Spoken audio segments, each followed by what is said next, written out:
Higher inflation and slower growth worsened by the geopolitical and economic effects of the Russia-Ukraine war. All of this will likely be top of mind when the South African Reserve Bank announces its interest rate decision today.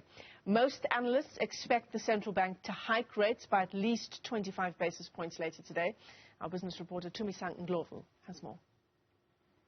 Statistics South Africa's latest inflation print came in unchanged at 5.7% in February compared to the previous month.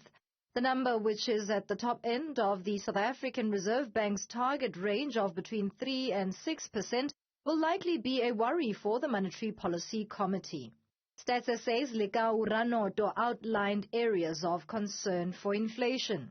This category includes grain-based foods made from wheat, rice and maize. The monthly change was also significant.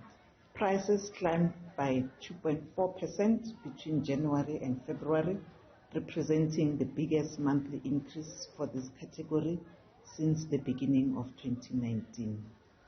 Many analysts are warning that the Reserve Bank is likely to continue raising rates in line with its forecast for this year.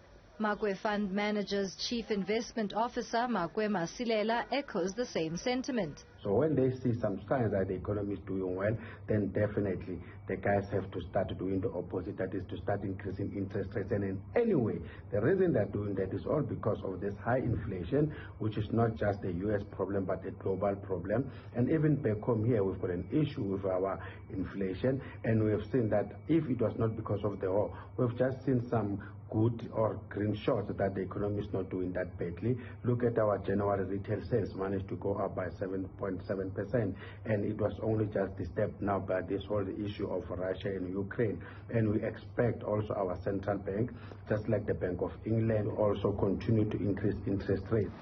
If analysts' predictions of a 25 basis point rate hike are correct, it means that the repo rate would increase to 4.25%. Projections were accurate in January when the MPC decided to increase rates from 3.75% to 4% after another hike in November from the record low of 3.5%, which was left unchanged for almost 2 years to mitigate the economic impact of the COVID-19 pandemic. For Newzroom Afrika on Channel 405, I'm Tumisang Ndlovu in Johannesburg.